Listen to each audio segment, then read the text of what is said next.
Final dos tempos, apocalipse ou fim do calendário maia?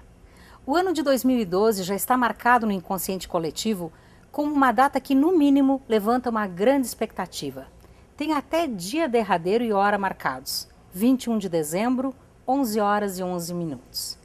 Seria o ano de 2012 um marco decisivo para nosso planeta? E por que 21 de dezembro? Essa data foi definida a partir da análise dos escritos do povo maia, que habitou a península do Yucatán, localizada no sul do México até parte da América Central, e que desapareceu mais ou menos por volta do ano de 900, a princípio misteriosamente. Os registros maias, sejam os símbolos esculpidos em rochas ou os códices na forma de papiros, marcam essa data, 21 de 12 de 2012. Encontram-se escritos em longas folhas de papel, dobradas, em forma a produzir um livro de mais ou menos 39 páginas, ilustradas em ambas as faces. Estima-se que esse, do qual nós estamos falando, deve ter sido escrito um pouco antes da conquista espanhola. De alguma maneira, chegou à Europa e foi comprado pela Biblioteca Real da Corte da Saxônia, em Dresden, no ano de 1739. O livro possui seções ritualistas, os também chamados almanaques, e outras de natureza astronômica. O povo maia foi capaz de calcular o ciclo do planeta Vênus com grande precisão. Para o período sinótico de Vênus, eles usaram a figura representando 584 dias, número absolutamente próximo ao valor verdadeiro que se conhece hoje de 583,92 dias.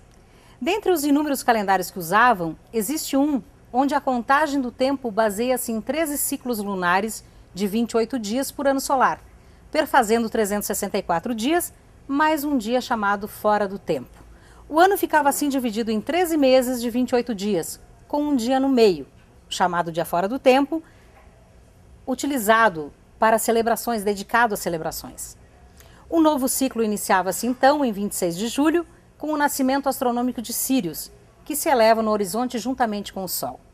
Os estudiosos do calendário maia consideravam esse dia como uma grande oportunidade de reciclar, recomeçar, recarregar as energias, libertar o que já não é mais preciso, agradecer por tudo o que foi recebido no período anterior, em todos os aspectos, agradecendo inclusive os momentos menos bons, pois eles também são aspectos importantes na nossa aprendizagem e evolução como seres humanos, cuja essência é espiritual. O programa Janelas, Inovação e Sustentabilidade de hoje, com o apoio cultural de Faculdades Anglo-Americano, Savaralto, Sempre Bonita e Maria Santa Acessórios, recebe dois ilustres convidados que irão nos ajudar a refletir sobre esse assunto fascinante. Rosalí Zanettini, jornalista, palestrante e estudiosa do calendário maia, e José Zunho Filho, ou Zico Zunho, formado em Engenharia Elétrica Eletrônica pela URGS, Administração de Empresas, professor da Mecatrônica com formação em Tel Aviv, projetou inúmeras máquinas para indústrias, aparelhos para portadores de necessidades especiais e até uma máquina exclusiva para a NASA. Mas hoje o que nos interessa é o Zico Zunho cientista, aquele que vai nos convencer por meio de 101 razões por que a Terra vai continuar existindo depois de 2012. É uma honra recebê-los em nosso programa. Queria começar contigo, Rosalí, me contando por que tu te interessou pelo estudo do calendário maia. Foi uma espécie assim de paixão à primeira vista. Na verdade, na época eu estudava cabala hebraica e o professor Ademar Mello, já falecido, veio a Caxias para nos dar um curso de cabala. Quando terminou o curso, ele nos mostrou um tabuleiro das ondas encantadas maias e perguntou para a plateia: vocês conhecem isso aqui? Quando eu vi aquilo, eu senti sabe, que nem paixão à primeira vista, assim, e eu digo, eu vou saber o que é isso. E ele disse, isso refere-se ao calendário maia que eu virei trazer a Caxias em abril, foi na época, em abril. E eu me senti, foi uma atração, eu acho que é algo assim, eu digo, eu vou saber o que é isso. E eu fiz, então, nessa época, um fim de semana, nós fizemos um workshop com o professor Mello em Veranópolis. E, na verdade, o primeiro contato com o calendário maia, e isso eu observo que acontece com todas as pessoas, a gente se confunde, porque aparecem conceitos e uma maneira de ver o tempo completamente diferente da nossa maneira ocidental, arraigada que nós estamos no calendário gregoriano. Então aquilo me perturbou muito, aquele fim de semana. Quando foi domingo, eu digo, olha, não entendi nada. E deixei a coisa assim meio no porão, sabe? Eu digo, tá interessante, mas eu não entendi nada disso aí. Acontece que, sabe quando as coisas estão por ser, né? Parece que o cósmico, assim, conspira a teu favor. Né?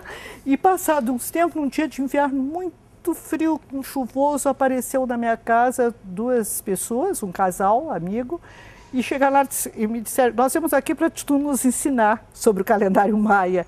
E eu disse, mas eu não sei. Mas tu não fez o curso? Fiz, mas eu não sei. Eu digo, mas vamos começar a estudar juntos. Aí eu chamei o Nestor Reck, que tinha feito o curso também, o Danilo Reck e outras pessoas, e nós começamos tateando, sabe, para descobrir. E aí aquilo foi me apaixonando, realmente foi me apaixonando, a visão deles de tempo. Eles eram os grandes magos do tempo, né? Os grandes conhecedores do tempo, a maneira como eles lidavam com o tempo. E fui a Curitiba, então, para fazer mais um curso e comecei aí a estudar e a me aprofundar e também na civilização maia e no calendário que hoje nós tentamos implantar, que não é propriamente o calendário maia, mas 2 dos calendários maias que nós chamamos o sincronário da paz. Para podermos falar sobre o assunto, primeiramente vamos conhecer um pouco desta civilização. Era uma civilização que dominou um continente por mais de 1000 anos. Definitivamente comprovado que tinham atributos sobrenaturais. Enfeitavam as cidades com palácios luxuosos e bem cuidadas praças. Enfim, era um povo avançado, muito inventivos e buscavam controlar a energia, criando obras de arte e engenharias sofisticadas que sustentaram a civilização por 1500 anos. Segundo os estudiosos, os maias fizeram um calendário que, diferentemente das outras civilizações antigas, tem data certa para o fechamento de um ciclo que será no dia 21 de dezembro de 2012. Existem outros povos que fizeram previsões, mas, segundo os cientistas, a única clara quanto à data é a civilização maia. Os maias eram muito estudiosos e que, segundo eles, o tempo é redondo. Tudo muda e se repete num ciclo de 5.125 anos. Este ciclo está para se fechar no próximo dia 21 de dezembro de 2012. Especulações sobre o ano não faltam na internet ou em livrarias. Os maias tinham os calendários perfeitos, mas baseados sempre astronomicamente. Perfeito. Então, e isso continua, não mudou absolutamente nada, né? Todas essas teorias do mundo está mudando, isso aí não tem fundamento científico, né? Muita gente tem essa percepção que hoje o dia teria 16 horas, que estava acelerando. Não, o tempo continua absolutamente igual, o dia solar tem as mesmas exatas 24 horas. Então, quer dizer, o tempo, a percepção do tempo não seria diferente? Não, e o tempo em si, né, ele é perfeito para a manutenção da vida. Então, uma rotação de 24 horas é perfeita, a distância justa de 150 milhões de quilômetros do Sol, Terra-Sol é perfeita, a distância da Lua é perfeita, e tudo tem isso, tem um significado e efeitos físicos, efeitos biológicos importantes, que eu justamente explico no livro. Que seria justamente para a manutenção da vida no nosso planeta. Para a manutenção da vida, exatamente. Em função da vida é que existem essas precisões temporais e essas precisões dimensionais. Quer dizer, se nós não tivéssemos essa mesma distância da Lua, que tu explicas aqui no livro, essa mesma distância do Sol, talvez nós não estivéssemos aqui hoje. Talvez estivéssemos aqui há milhões de anos. Também não.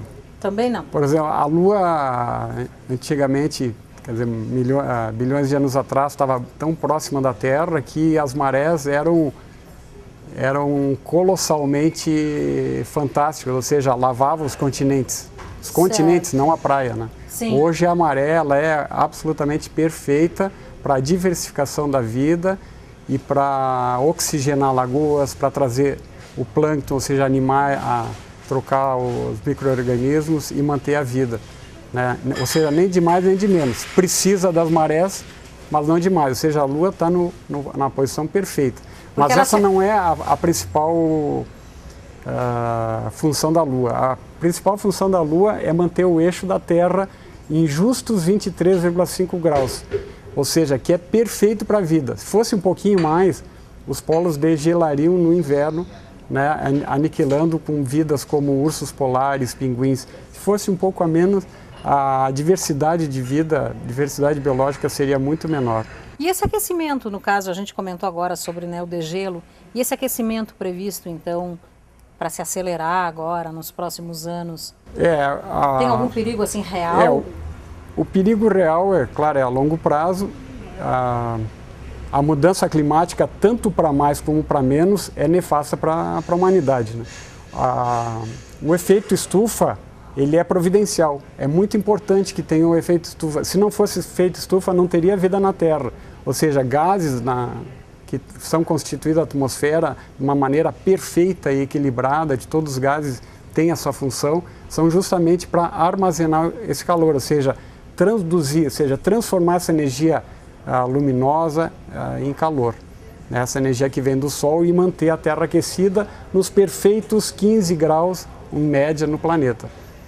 Então, o problema é que aí vem o homem com essa ganância e muda esse equilíbrio. Quer dizer, esse então, equilíbrio... é ruim tanto para mais como para menos. Claro. A temperatura importante é manter o que está hoje, né? Sim. Eu digo, se ela resfriasse, também teria problemas, com certeza. Né? Essa é outra razão fascinante de haver vida, é que muitos cientistas consideram que nós já deveríamos estar numa era glacial.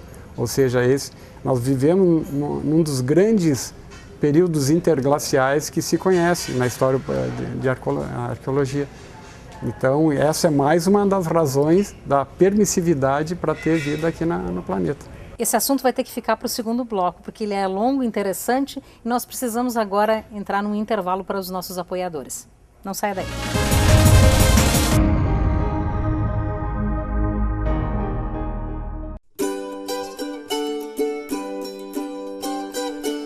Um novo conceito em moda espera por você. Na Sempre Bonita, o atendimento é personalizado, ambiente amplo e confortável. Especializada em lingerie e underwear masculina, a Sempre Bonita tem as melhores marcas em moda feminina. Condições de pagamento facilitadas. A Sempre Bonita espera por você. Rua Dante Pelizari, 1554, bairro Panassolo. Trabalhar com música eletrônica e trocar energia com a galera faz parte do meu dia, mas principalmente da minha noite. Eu sou o DJ Léo Z, eu sou mais ângulo. Fazer uma análise geopolítica e estratégica e celebrar acordos em relações internacionais é um pouco do que eu aprendo em sala de aula. Eu sou André Segala, eu sou mais ângulo. Inscreva-se pelo site e escolha o dia e a hora da sua prova. Ingresso por transferência com 35% de desconto. Eu sou mais ângulo e só falta você.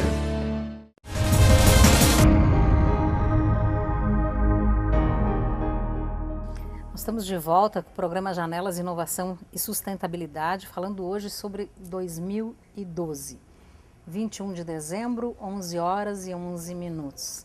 E a gente encerrava o primeiro bloco com uma pergunta da Rosali para o nosso cientista Zico Zunho, sobre se há ou não vida em outros planetas. Do nosso sistema solar. Do nosso sistema solar. Né? Uma vida...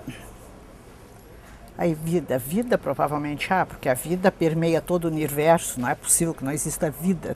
Uma manifestação humana, assim como nós estamos habituados, né? Essa forma que nós temos aqui. Né? E aí, Zico, pela análise das temperaturas, dessa análise então astronômica, digamos assim. Exatamente. O que se pode dizer? O que o homem sabe que no sistema solar não há vida complexa, pelo menos, né? Isso aí é certo em função das grandes variações de temperatura, de todas essas razões justamente que eu comento no livro, que para haver vida, então é a rotação perfeita, o tempo certo, a temperatura adequada, a distância justa do Sol, a quantidade de água perfeita nessa quantidade que não tem a água no estado líquido em quantidade, não se conhece em nenhum outro planeta, não só